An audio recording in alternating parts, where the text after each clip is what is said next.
1 நாளாகம புத்தகம் 11வது அதிகாரம் 9வது வசனம். 1 நாளாகம புத்தகம் 11வது அதிகாரம் 9வது வசனத்தை நாம் வாசிக்கலாம். தாவீது நாளுக்கு நாள் விருத்தி அடைந்தான். சேனைகளுடைய கர்த்தர் அவனோடு கூட இருந்தார். ஆமென். ஹல்லேலூயா. தெலுங்குல வாசிக்கலாம். సైన్యములకు అధిపతియగు యెహోవా తోడయుండగా దావీదు ఈ ప్రకారము అంతకంతకు అధికుడగుచుండెను. ஹல்லேலூயா. தாவீது நாளுக்கு நாள் விருத்தி அடைந்தான். சேனைகளுடைய கர்த்தர் அவனோடு கூட இருந்தார். ஹல்லேலூயா. இனி நம்ம பார்க்கிற தலைப்பு என்ன அப்படின்னு பாத்தீங்க அப்படின்னா, பெரியவர் உன்னோடு இருப்பார். பெரியவர் உன்னோடு இருப்பார். அந்த பெரியவர் நம்மோடு இருந்தா என்னென்னலாம் நடக்கும் என்பதை நீங்க பார்க்க போறோம். ஆண்டவர் என் வாழ்க்கையில என்னோடு லிங்கா இருப்பார். ஆனால் என் வாழ்க்கையில் என்னெல்லாம் நடக்கும், என்னென்னலாம் நடந்து நான் அதை கண்ணால காண முடியும் என்பதை தான் இன்னைக்கு நாம தியானிக்க போகிறோம். ஹல்லேலூயா. அவர் யாரு? அவர் என்னோடு இருந்தா என்னென்ன நடக்கும்? ஒரு அல்லேலூயா சொல்லுங்களேன். அவருக்கு பேரே பெரியவர். இந்த உலகத்திலே அவருக்கு நிகராய் ஒருவரும் இல்லை. அவர் இல்லாமல் வேறே தேவன், அவர் இல்லாமல் வேறே தேவர்கள் உனக்கு உண்டாயிருக்க வேண்டாம் சொல்லி, ஏன்னா நான் ஒரே தேவன், எனக்கு நிகரா யாரும் இல்லை. ஆண்டவர் இப்படி எல்லாம் பழைய ஏற்பாட்டுல யாத்திராகத்துல நிறைய காரியங்கள் நான் கர்த்தர், நான் கர்த்தர், நான் கர்த்தர்னு நிறைய இடங்கள் பேசிக்கிட்டே வர்றார். அல்லேலூயா சொல்லுவோமா? இன்னைக்கு அந்த பெரியவர் நம்மோடு இருந்தால் எப்படி ஆசீர்வாதமாய் இருப்போம். ஆமென். இங்க வசனம் சொல்லுகிறது, தாவீது நாளுக்கு நாள் விருத்தி அடைந்தான். அவன் விருத்தி அடைவதற்கு காரணம் ஒன்றே ஒன்றுதான், கர்த்தர் அவனோடு இருந்தார். நான் சொல்றேன், இன்னைக்கு நீங்கள் நானும் விருத்தி அடைய போகிறோம். எத்தனை பேர் விசுவாசிக்கிறீங்க? நான் விருத்தி அடைவேன், நான் பெருகுவேன். ஆபிரகாம் பெருகியது போல கர்த்தர் என்னை பெருக செய்வார். ஈசாக்கு பெருகியது போல நானும் என்னையும் பெருக செய்வார். ஈசாக்கு 100 மடங்கு அறுவடை செய்தான், நானும் 100 மடங்கு அறுவடை செய்வேன். சொல்லுகிறவர்கள் மாத்திர கரங்களை தட்டி ஆண்டவரை மகிமைப்படுத்தி சொல்லலாம், நான் 100 மடங்கு ஆசீர்வாதத்தை பெறுவேன். யாக்கோபு சொல்லுகிறான், நான் பிறந்த நாள் முதல் இதுவரை என்னை ஆதரித்து வந்த தேவன் உங்களை ஆசீர்வதிப்பார். இதுவரை ஆதரித்த தெய்வம். கிட்டத்தட்ட யாக்கோபு நீண்ட ஆயுசுள்ளவனாய் மரித்தான், பூரண ஆயுசுள்ளவனாய் மரித்தான். ஏன்னா கர்த்தர் அவனோடு இருந்தார். நான் சொல்றேன், உன்னோடு தேவன் இருப்பார். ஆனால் நீயும் உன் சந்ததியை பார்த்து ஆசீர்வதிக்கிற அளவுக்கு உன்னை நேர்த்தியா நடத்துவார். அல்லேலூயா சொல்லுவோமா? சத்தமா? இப்ப ஆபிரகாம், ஈசாக்கு, யாக்கோபு இவர்கள் எல்லாம் பெருக செய்தவர் தாவீதையும் பெருக செய்தார். ஆமென். தாவீது எப்படி நாளுக்கு நாள் விருத்தி அடைந்தான்? ஒவ்வொரு நாளும் அவன் வளர்றான். ஒவ்வொரு நாளும் நாம வளர்றோமா வளரலையா? நம்ம அறியாமையே நம்ம வளர்ந்துட்டு இருக்கிறோம். சரீரம் வளருது, நம்ம அறியாமையே உள்ள இருக்கிற அத்தனை பேர் பார்ட்ஸ் வளருது. எத்தனை பேருக்கு ஆமென்றீங்க? தேவன் நமக்கு நேர்த்தியாய் ஒவ்வொன்றையும் படைச்சு வச்சிருக்கிறார். ஆமென். மூக்கை இப்படி வைக்காம மூக்கை திருப்பி வானத்தை பார்த்து வச்சிருந்தா எவ்வளவு இருந்திருக்க பாருங்க. மழை தண்ணி எல்லாம் எங்க போவான்? ஆண்டவர் நம்மை படைக்கும் போது எவ்வளவு தெளிவாய் படைச்சிருக்கிறார் பாருங்க. ஏன் தெரியுமா? நம்ம நாளுக்கு நாள் விருத்தி அடைய வேண்டும், அவரை போல மாற வேண்டும், அவரை போல நாம் நடக்க வேண்டும் என்று பிரயாசப்படுகிறார். அல்லேலூயா சொல்லுவோமா? சத்தமா? ஆண்டவர் தாவீதை மாத்திரம் ஏன் அழைத்து அவனை ஆசீர்வதித்து அவனை பெருக செய்தார் கேட்டீங்க அப்படின்னா, கர்த்தர் அவனோடு கூட இருந்ததினால் அவன் வளர ஆரம்பிச்சான். அவனோடு ஆண்டவர் எப்போதுமே உலாவி கொண்டு இருந்தார்.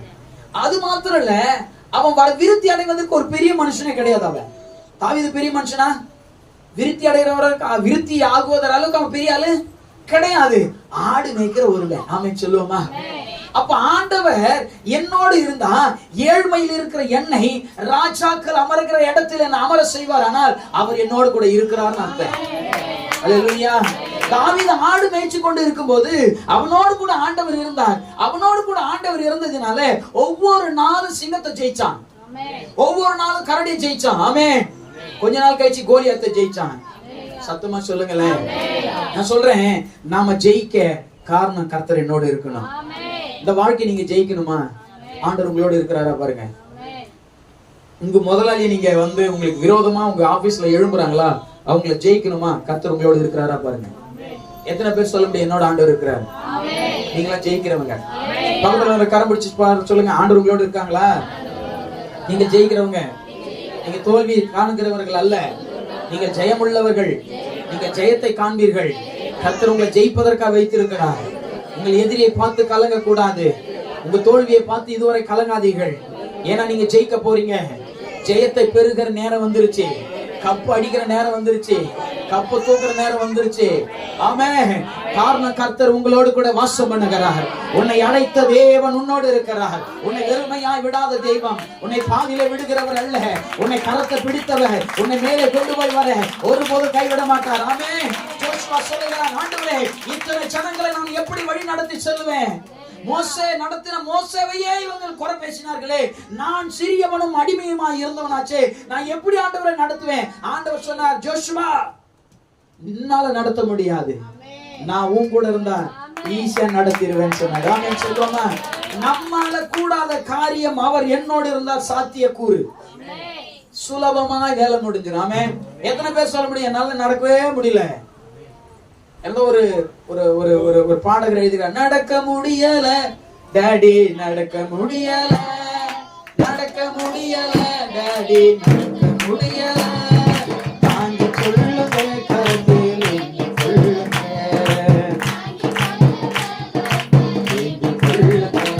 நான் நடந்து வந்த பாதைகள் கரடும் ஏழுகள், நான் நடந்து வந்த பாதைகள் மொட்கள் வேலைகள், நடந்து வந்த பாதைகள் கரடும் மேடுகள், நான் நடந்து வந்த பாதைகள் பொற்கள் வேலிகள். அல்லேலூயா. சுயபலத்தால் ஓட முடியாது, பணபலத்தால் ஓட முடியல, எதிலையும் ஜெயத்தை காண முடியல. இயேசுவின் நாமத்தில் ஜெயத்தை கண்டோம். அல்லேலூயா. இயேசுவின் நாமத்தில் பலன் அடைந்தோம். இயேசுவின் நாமத்தில் தைரியமானோம். ஆமென். யுத்தங்கள் அத்தனையும் தாவீது ஜெயித்ததே கர்த்தர் அவனோடு இருந்ததினால் 40 யுத்தங்கள் தோல்வியை பார்க்காமல் ஜெயித்தான். ஆமென். நான் சொல்ற தோல்வியை நாம பார்க்க கூடாதுன்னா வலப்புறத்தில் ஆண்டவர் நிற்கிறார். ஆமென். சத்தமா சொல்லுங்க. தாவீது வளர வளர ஒவ்வொரு நாளும் பெரியவனாய் மாறுவதற்கு காரணம் என்ன தெரியுங்களா? அவன் ஒவ்வொரு நாளும் எதிரியை சந்தித்துக் கொண்டே வந்தான். எத்தனை பேருக்கு புரியுது? ஒவ்வொரு நாளும் எதிரியை சந்திச்சான். நீங்க நல்லா யோசிச்சு பாருங்க. முதல் எதிரி யாருன்னு கேட்டா சிங்கம். முதல் எதிரி யாரு? சிங்கம் என்ற ஒரு எதிரியை சந்திக்கிறான். இந்த சிங்கம் ரொம்பலாம் எதுவும் பண்ணாது. முதல்ல ஆளை என்ன பண்ணா கடிச்சு துப்பணும், இல்ல கடிச்சு மிழுங்கிடும். சிங்கம் ஒரு ஆளை கொல்லதான் பார்க்கும். ஆமென் சொல்லுவோமா? நான் சொல்றேன், கர்த்தர் உன்னோடு இருந்தா உன்னை கொல்ல வேண்டும் நினைத்தவனை நீ கொன்று விடுவாய். ஆமென். ஒரு பிரச்சனை உன்னை கொல்லணும்னு வரும், கர்த்தர் உன்னோடு இருந்தா அந்த பிரச்சனையவே நீ கொண்டுடுவே. ஏன்னா கர்த்தர் தாவீதோடு இருந்ததினாலே அவன் சிங்கத்தை வாய் கிழித்து போட்டான்னு வசனம் இருக்கு. ஆமென். அது பிடரை பிடிச்சி கிழிச்சு போட்டான். காரணம் என்ன தெரியுமா? கர்த்தர் அவனோடு இருந்தார். முதல் எதிரி. இரண்டாவது ஒரு எதிரி கரடி. கரடி வந்தா நம்ம, அதாவது சிங்கத்தோட கரடி பெரிய பலம். ஆனா இந்த சிங்கத்தை விட அடுத்த பெரிய ஒரு ஆயுதம் வந்திருக்கு, எதிரி. இந்த எதிரியையும் அவன் ஜெயிக்கான். என்ன காரணம்னா கர்த்தர் அவனோடு இருந்தார். நான் சொல்றேன், ஒவ்வொரு நாளும் நான் சொல்றேங்க, உங்களுக்கு விரோதிகள் வளருவான். ஒரு ஆமென் சொல்லுங்களேன். விரோதி பெரியவனாதான் இருப்பான். ஏன்னா நீ அவனோட பெரியவனா மாறிட்டு இருக்கணும். அவன் இப்ப எதிரி சின்னவனா இருந்தா, இப்ப ஒண்ணு இல்லைங்க, எனக்கு விரோதி வந்து ரீட்டான்னு வச்சுக்கோங்களேன். என் பொண்ணு ரீட்டா தான் என் விரோதின்னு வச்சுக்கோங்களேன். அவளை ஜெயிக்கிறதுக்கு எனக்கு யாருக்காவது பலம் தேவையா? பட்டல் ஒரே போடு, நின்ன இடத்துல ஒரே போடு, பாட்டில் போட்ட பொட்டுன்னு வந்துருவா. கரெக்டா? ஆனா எனக்கு நிகரா என்னோடு கூட நிக்கிற மாதிரி பிரதர் தான் வரணும். நத்தான் விலையா தான் என்னையா? ஆமா. இப்ப இவரை போராட நான் கொஞ்சம் என்ன பண்ணோம், என் முழு பலத்தை செலுத்தணும். ஆமென் சொல்லுங்களேன். கர்த்தர் உன்னோடு இருந்தா எதிராளியும் பெரியவனா தான் வருவான். ஆமென் சொல்லுங்களேன். சின்ன எதிரிலாம் வரவே மாட்டான். ஏன்னா அவனெல்லாம் ஊதிட்டு போயிடுவேண்டி. ஆனா அதுக்கு ஏத்த பலனா வருவான் உனக்கு. ஏன்னா அவனோடு நீ போராடி ஜெயிக்கிற பாரு, அங்கதான் தேவன் உன்னோடு கூட வல்லமையான அவருடைய வலக்கரத்தை நீட்டி வல்லமையை காண்பிப்பார். ஆமென். சத்தமா? அப்போ இந்த இரண்டையும் அவன் ஜெயிக்க காரணம் கர்த்தர் அவனோடு கூட இருந்தார். ஆண்டவர் என்னோடு இருக்க நான் என்னையா செய்யணும்? கர்த்தர் என்னோடு இருக்க என்ன செய்யணும் அப்படின்னா, ஒவ்வொரு நாளும் அவரை பாடணும், ஒவ்வொரு நாளும் அவரை தேடணும், ஒவ்வொரு நாளும் அவரோடு கூட உறவாடணும். ஆமென். இப்போ நானும் சாமு ஒன்னா இருக்கணும்னா, சாமு என்னை விட்டு பிரியாம இருந்தா தான் ஒன்னா இருக்கிறோம்னு அர்த்தம். கரெக்டா? சாமு அவன் வீட்டுக்கு போயிட்டு ஆராதனை முடிஞ்ச வீட்டுக்கு போயிட்டு விடலாம். அவன் வீட்டுக்கு போயிட்டான், நானும் என் வீட்டுக்கு போயிட்டான், நாங்க ஒன்னா இருக்கன்னு அர்த்தமா? சொல்லுங்க.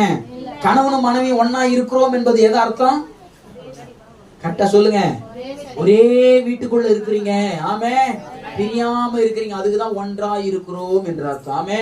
கணவன் ஒரு வீட்டுல நான் ஒரு வீட்டுல இருந்தானா அதுக்கு பேர் என்ன? பிரிவினை. அல்லேலூயா சொல்லுவோமா?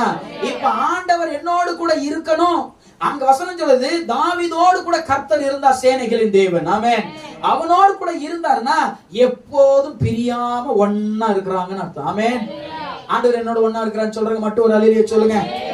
சத்தமா இன்னொரு முறை மகிமைப்படுத்தி சொல்லலாமா? அல்லேலூயா.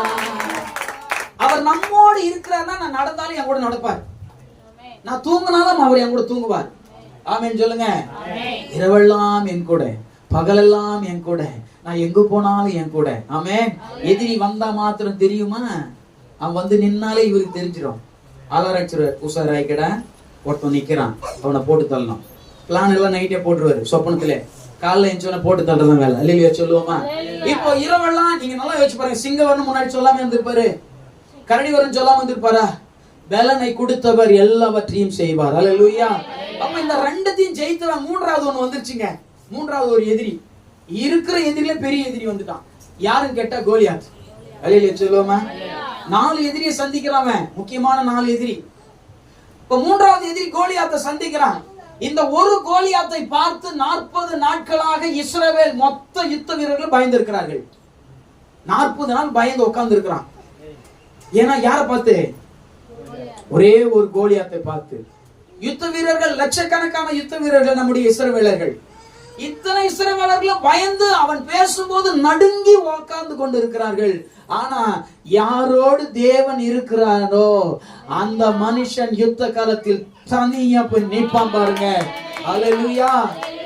இந்த ஒரு மனுஷனை பார்த்து 40 நாள் பயந்த இந்த கூட்டம் பெரிய கூட்டம். ஆனா அவர்களோடு தேவன் இல்லை. சிங்களா தம்மத்தோண்ட ஆளு. அல்லேலூயா சொல்லுவோமா? யுத்தமே பழகாத ஒருவன். ஏன்னா கர்த்தர் அவனோடு இருந்த வசனம் அப்படிதான் சொல்லுது, சேனைகளின் கர்த்தர் அவனோடு இருந்தார், யுத்தம் செய்கிற தேவன் அவனோடு இருந்தார். கோலியாத்தை இவன் வீழ்த்தினான். அல்லேலூயா சொல்லுவோமா? இப்ப கோலியாத்தை கிட்ட போறான். கிட்ட போனா என்ன பேசுறியா? எவ்வளவு பேசுற? நீ நிந்தித்த தேவனுடைய சேனைகளுடைய கர்த்தருடைய நாமத்தில் நான் வருகிறேன் வருகிறேன் சொல்லி ஒரே ஒரு கூழாங்கால் எல்லாம் அவனை வீழ்த்தினான். கத்தி இல்ல, கேடம் இல்ல, பட்டயம் இல்ல, எதுவுமே இல்ல, ஒரே ஒரு கல்லு. அல்லேலூயா சொல்லுவோமா? சத்தமா? நீங்க நல்லா யோசிச்சு பாருங்க.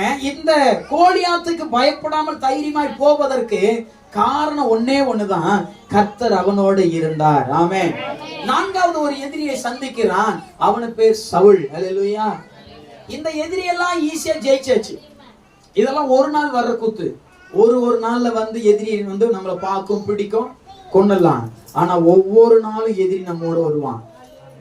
சவுலை போல தாவீதை துரத்தி கொண்டே வந்தான். ஆனா எல்லா இடங்களிலும் தாவீதை கர்த்தர் காப்பாற்றினான்.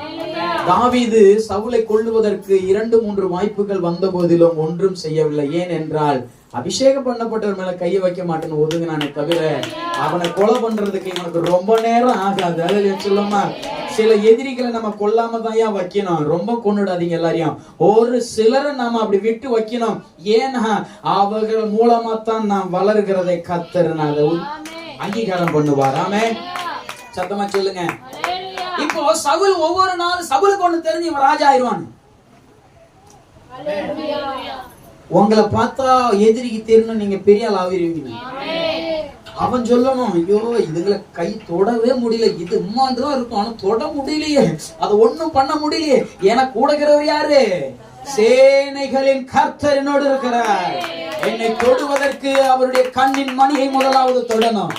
அதையே உன்னால தொட முடியாதுன்னா என் மேல நினைச்சு கூட பார்க்க முடியாது. ஆமென் சொல்லுமா? நீங்களாம் மாற தட்டி சொல்லணும், பிசாசானவன் என்ன தொட கூட முடியாது.